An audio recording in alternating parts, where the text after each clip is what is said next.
Good evening and welcome to another episode of ShireTV. I'm James Cleveland. And I'm Darrell W. Perry. First, there was the fiscal cliff. Now, the federal government is approaching X date. ZeroHedge.com says that X date is the day past which the U.S. government will no longer be able to rely on extraordinary measures to delay the day of reckoning and will be unable to pay all of its bills without recourse to additional debt. It is not the day when the U.S. defaults. At least, not defaults on its debt. It will begin defaulting on other various financial obligations, such as not paying due bills on time and in full.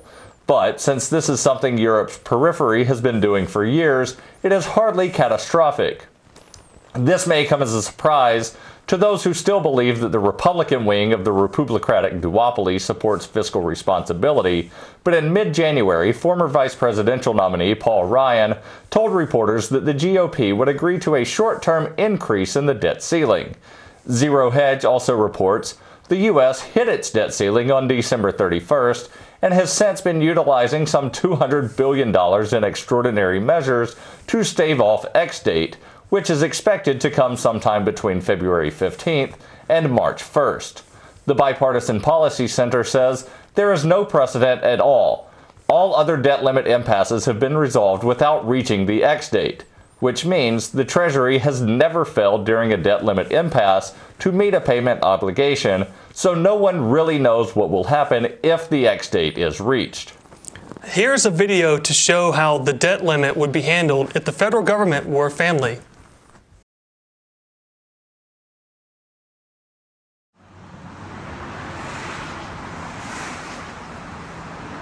What can I do for you today?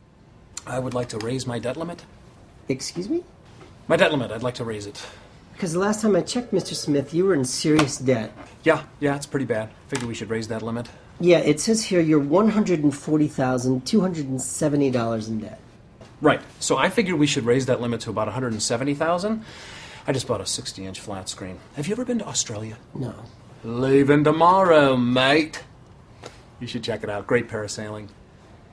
Do you have some new income that I don't know about? No, still making about 21 grand a year. Okay. And are you still spending $38,000 a year? If that's what it says. So you're adding $17,000 a year in debt. Oh, is that what it comes out to? Debt limit going up. Ding! Have you made any cuts in your expenses? Oh, of course, yes. My wife and I cut $380 out of our annual budget. It's $380. Brutal.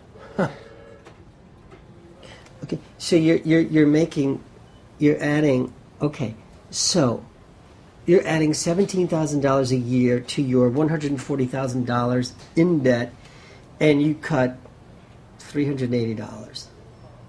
Well, you say it like that, it makes it not sound like a lot. Hey, maybe you should think about generating some new income. Maybe a new job. Maybe ask for that raise. Oh, asking for that raise, I'm not comfortable. That's an awkward conversation. I've always been able to raise my debt limit. Yeah, well, this is a little different. Well, how?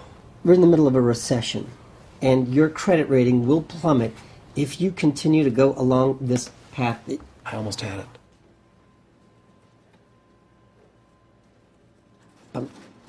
You don't see how bad this is, do you?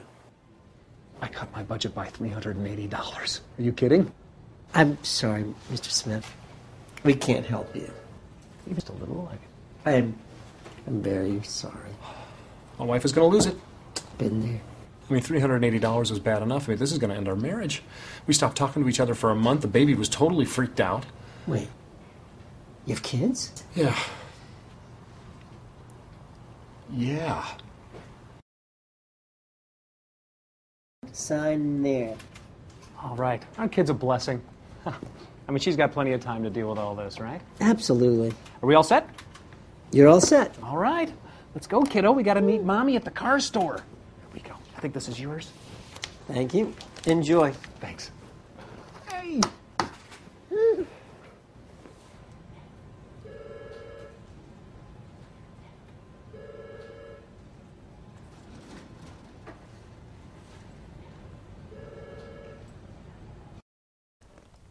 You know, that video was really interesting, but it's a little old because you could tell there at the end where it gave the statistics saying that the federal government is $14 trillion in debt. It's actually up to a $16.4 trillion deficit or debt now. And they keep adding a deficit of roughly 1.7 trillion every year. And of course, they decided to raise the debt limit yet again. And the tricky thing about the way they did this latest debt ceiling increase is they put it in a bill called No Budget, No Pay, that states that Congress will not get paid until they pass a budget or until the end of their term, whichever comes first. But the debt ceiling is temporarily suspended until mid-May.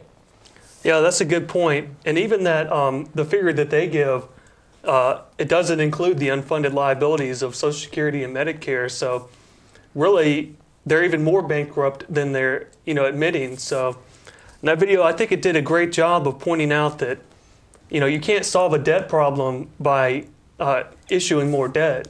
Especially, I think a lot of people think, like the video mentioned, like it's going to be the children's problem. But I suspect it's going to, the obligations are going to come due, sooner than we think, and it could be a real disaster. Well, and also, unlike the video, we're not actually, or Congress isn't actually getting anyone to actually co-sign on the debt, where in the video they actually had to bring the child in and have the child there with the crayon to, sign the papers to co-sign on the debt. So that's something else that is slightly different than reality, where Congress just says, oh no, here's this new debt, and your kids and your grandkids, they'll be the ones that worry about this. Yeah, I thought it was interesting too, like you pointed out a little bit ago, that they've never failed to increase the debt limit. They just continue to do it. So, I don't see them ever changing their ways. They're just going to continue to do this as long as they can. And I guess maybe one day, the day of reckoning, where people won't buy their debt anymore, that's the only thing that would stop them. Well, they've got the plan, and we've talked about this before, where they've talked about this scheme to mint a platinum coin and say that it's worth $1 trillion. Well, there's nothing to stop them from minting, say, 100 of those and saying, you know what? We don't have to worry about this ever again because we've got everything covered with these platinum coins. Yeah, and a final note, I guess, to this point, there's a documentary I watched one time called Nightmare in the City That Never Sleeps, and it's about New York. And I think in the 80s, they basically went bankrupt and the feds had to bail them out. But who's going to bail out the feds when they eventually go bankrupt? It's a good question. On Saturday, January 19th, people gathered at the 50 different state houses in support of the right to bear arms in a group of events called Guns Across America. The organizers described the rally as, quote, a peaceful demonstration, and wrote, quote, we encourage everyone to bring pro-gun and pro-Second Amendment signs. Open carry is permitted and encouraged. Any rifle must be unloaded with bolt open. Please note, if you do carry, you do so on your own discretion. In addition, please act responsibly. The liberal media has made those against more gun legislation out to be mentally unstable or radicals. Actions speak louder than words. We are here not only to contest such legislation, but to contest such claims made against us. Spread the word and make your voice count. End quote. We were at the rally and compiled the following video.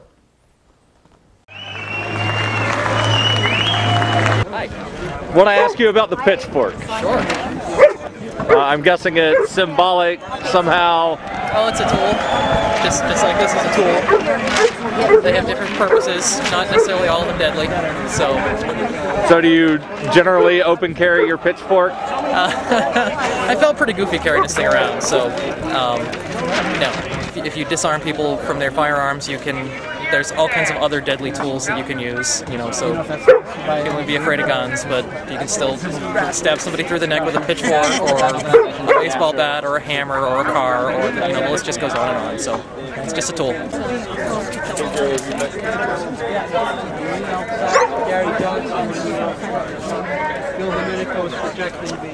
Got anything to add other than what's written on your signs? Yeah, you know, anybody that thinks giving the politicians control of all the guns has a lot too much trust in government. I mean, think about it. You want to trust politicians to protect your family. Oh, you mean the same group that's currently got a $16.4 trillion debt? Yeah. Plus over $100 trillion of unfunded liabilities? Yeah, and they also, it's the same government that's giving guns to Mexican drug dealers. So that and the Syrian rebels. And the Syrian rebels. While currently using drones in Pakistan, Afghanistan, Yemen, Libya, Iraq. Yeah, you know, Obama killed, what, 179 children in Pakistan last year? Innocent children? Yeah. You know, that's 179. I'm sorry. You know, it's horrible that any child dies in a violent way. But the best way to protect your families is with weapons superior to, equal to, or superior to any weapon that might come against you. In the LA riots, it was another case of the police couldn't be there. The police, they couldn't be everywhere. There was trouble. And store owners protected their lives and protected their property by just brandishing an assault rifle. They didn't even fire the assault rifle. They just brandished the assault rifle, and that protected lives and properties. You know, when there's a great saying, when seconds count, the police are minutes away. And beyond that, it's just the ridiculousness of trusting politicians to protect your life and your family and your property. Chicago has some of the strongest gun laws in the nation, but we're not hearing about the 436 children that were shot in Chicago last year, are we? You know, we're just hearing about, oh, these evil rifles, oh, these evil this, we need to take them. But the gun laws haven't worked. You know, in prisons, they can't keep drugs and weapons out of prisons. What makes people think they can keep weapons out of the U.S. just because they make them illegal? That's wishful thinking, and it's just ridiculous. So people really need to think twice about it and prevent all these knee-jerk reactions. As everybody, I'm sure, is aware, on the 16th, President Obama signed some pieces of paper. The mainstream media, I'm going to make this brief, the mainstream media is telling you that he signed 23 executive orders on the 16th. This is patently false. President Obama signed no executive orders on the 16th. What he did sign was an executive action or executive memoranda. If you go to the website, whitehouse.gov/briefing room, you will find that there are tabs there for executive orders, executive memoranda, and executive actions. If you look under executive orders, the last one was December 27th. He did not sign any executive orders on the 16th. If you look under executive actions, you will see the 23 actions that he's just outlined there. They have no force of law. They're just suggestions. They have no effect on any gun owners or anything that we're doing right now. Good job on that video, Daryl. Thank you. I felt like that, you know, that event was pretty good. It had a good turnout. I mean, if I had to guess, there's probably like, you know, maybe 120 people there. You know, I never read anything exactly how many people. But one thing I was thinking, like that one gentleman with the sign about Chicago, gun laws, I mean, they don't work. They don't prevent violence. I mean, it's been proven that, you know, more guns yields less crime. Do you have anything? Well, New Hampshire is one of the more gun-friendly states, and they have a very low murder rate with weapons. There's one statistic that I've seen where it shows that New Hampshire has a fairly high gun violence rate, but that includes self-inflicted gunshot wounds. And a lot of those are actually suicides. And I do feel bad that people use guns as a means to do that, but that does not necessarily mean that you need to outlaw the tool that they used. As Joe Rogan said, I could stab myself in the eye with a fork. Does that mean that we need to outlaw forks? Of course not. The thing is, you need to, if there are people that have mental illnesses, they should be treated for the mental illness. And it's sad that police routinely shoot people that have mental illness. I saw a study that said roughly half of the 500 people a year that are killed by cops have mental illness. So there's this weird disconnect to where whenever anybody commits a crime with a gun, they say, oh, we need more gun laws. But how many crimes are committed with knives? How many people killed individuals with cars? But they don't say, oh, we need to outlaw knives and cars. Yeah, that's a great point. I mean, firearm is really just a tool. It boils down to the person that uses the tool, whether it's good or bad. And like, you know, that's an event. There's a lot of people carrying guns. I mean, there is no mass shooting there. I mean, it's like the old saying, there's probably never going to be a mass shooting at an area where there's lots of people armed. Right. And one thing that sort of struck me as odd about this event is that it felt very much like one of the Tea Party rallies, to where there were about as many anti-Democrat and anti-Obama signs as there were pro-Second Amendment. And that was a really big turnoff for me, because I don't like the Republicans and I don't like the Democrats. So when I go to an event that is supposed to be about one specific subject, I would like everybody there to be there in support of that one thing, not with these ulterior motives of, oh, well, it's the Democrats who were bad. Mm-hmm. No, the Republicans and the Democrats are both bad. Yeah, that's a great point. And it probably is reactionary in the sense that, you know, the president was just reelected and, you know, he's expressed that he wants to, you know, introduce and pass more gun control measures. So. Well, and he signed those executive actions that the media is portraying as executive orders, which they were not executive orders. They have no force of law. It was basically the president saying, here's things that I want Congress to do. But it's being portrayed as though it's something else. Yeah, and it's really sad, you know, like the anti-war movement had a very strong presence, and you know, they had a lot of rallies as well. But as soon as George Bush was out of the White House, I mean, it pretty much ended. So unfortunately, even that was a partisan event. Unfortunately so. When it comes to the many entangling wars the U.S. wages overseas, most people assume that once the war stops, that is, once the troops pull out of an occupied territory, if they truly ever leave. But the simple truth is that the repercussions of war continue on for many years afterwards, and sometimes even generations. Most of these repercussions unfold in the form of blowback. That is, extensive property damage that is never repaired and generates outright hatred towards the oppressors. The following video features highly disturbing images of the consequences of war that you will never see on any mainstream media outlet, nestled comfortably in the pocket of the military-industrial complex. Viewer discretion is advised. I have, together with my wife and some friends, visited Vietnam. As a journalist, we were invited to the Hoa Binh Hospital in Saigon, where you can see children affected by Agent Orange. It is the code name for a powerful herbicide used by the U.S. military during the Vietnam War. An estimated 80,000 acres of Agent Orange were deployed in South Vietnam. Studies of populations highly exposed to Agent Orange indicate increased risk of various types of genetic defects. Since the 1980s, several lawsuits have been filed against the companies which produced Agent Orange. During the Vietnam War between 1962 and 71, the United States military sprayed 77 million liters in South Vietnam as part of a defoliant program to deny cover for their Vietnamese opponents. According to Vietnam Ministry of Foreign Affairs, there are still 4.8 million Vietnamese people to be victims of Agent Orange. They live mainly in mountains areas along border between Vietnam and Cambodia. These people are affected with many genetic diseases.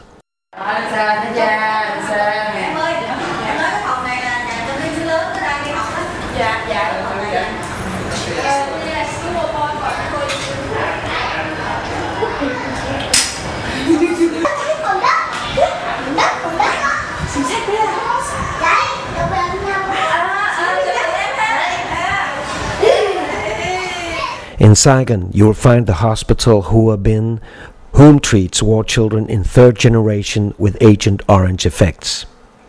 America does not accept the Vietnam claim for this horrible disaster from the Vietnam War.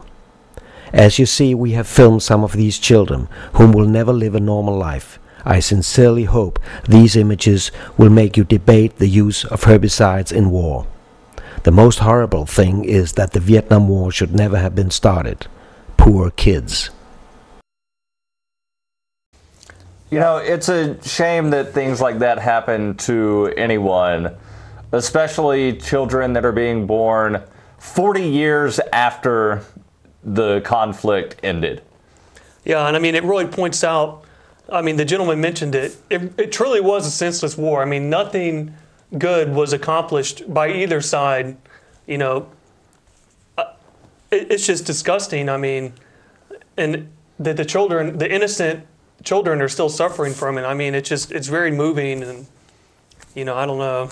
Well, I would say that pretty much all war is senseless. There are times when, you know, if there is imminent attack and a country needs to defend itself, I would say that that is justified.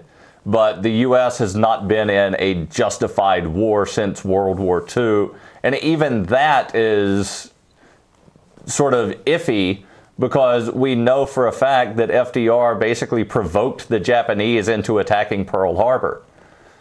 Yeah, and that's a good point. I mean, even today, the current conflicts that are going on, there's going to be repercussions way down the road.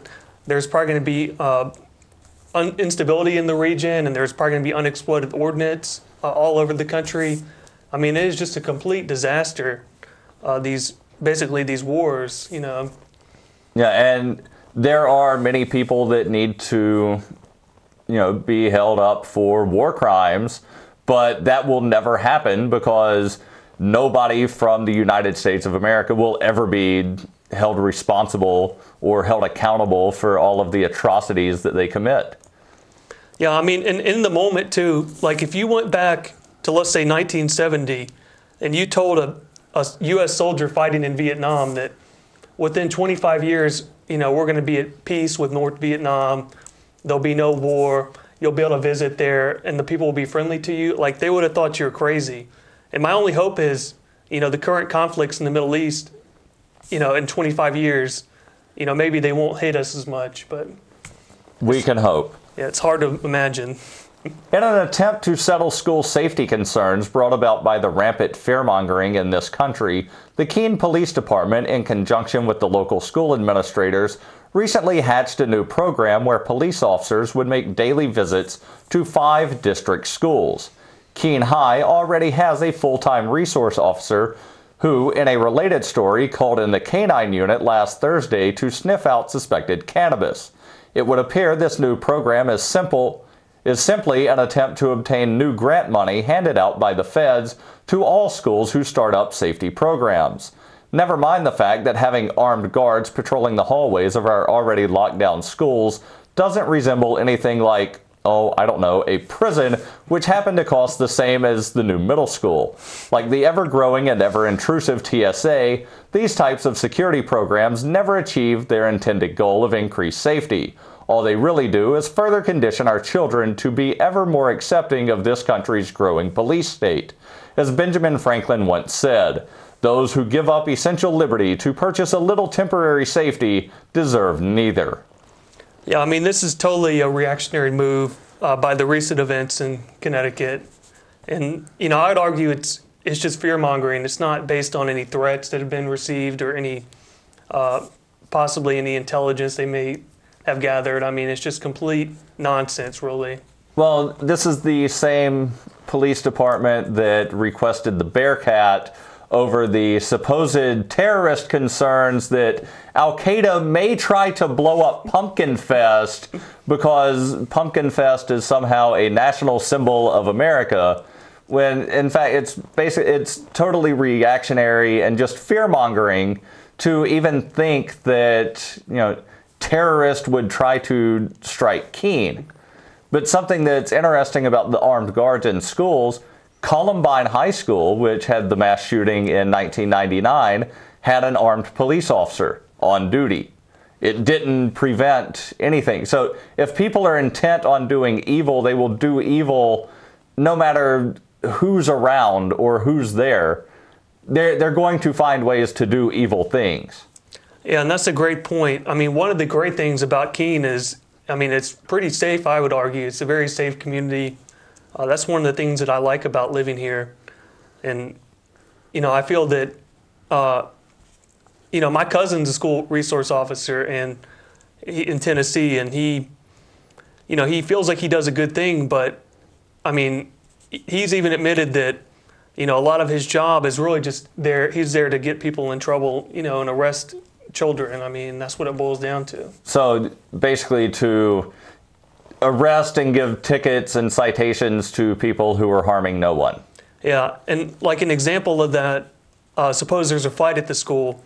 You know, nowadays, let's say my cousin, he says that he'll arrest both parties involved, where in the past they may have just separated them and, you know, suspended them, but not generated an arrest record, which is going to impact them for the rest of their lives. So. Well, at least, you know, fights have an actual victim, whereas the incident here in Keene where they brought in the drug dog because somebody supposedly had cannabis, they're harming no one. That's a great point. So if the police were actually doing things to, you know, arrest people that actually commit crimes with victims, then I would have absolutely no problem with police existing. But the way it is, you know, they go out and they make criminals of people that have harmed no one. Yeah, I completely agree. And finally, the New Hampshire State House is scheduled to hear the petition for redress filed against Cynthia Chase. The petition is on the regular calendar for January 30th. The petition was filed on behalf of myself and 119 others and seeks the censure and/or impeachment of State Representative Chase for her comments in relation to the Free State Project. Thanks for tuning in. I'm Daryl Perry. And I'm James Cleveland. Tune in next week to another episode of ShireTV for more news and analysis. And may you each find happiness, peace, and prosperity.